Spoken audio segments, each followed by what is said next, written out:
Welcome to the Slop Temple. We pray this video helps. You start by reading the axes and units so you know what each value means. This prevents scale mistakes. Next, plot or identify the given points and intercepts, labeling coordinates clearly so you can reference them.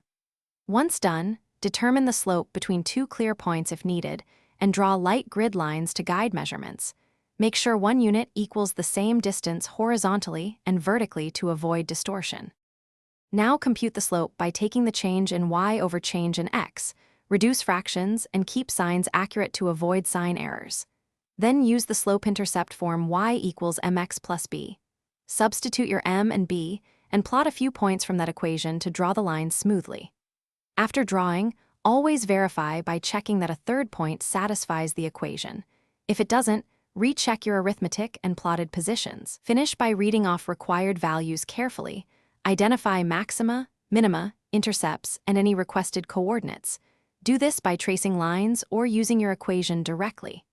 Then answer targeted numerical questions by substituting the given x or y into your derived equation and solving step by step.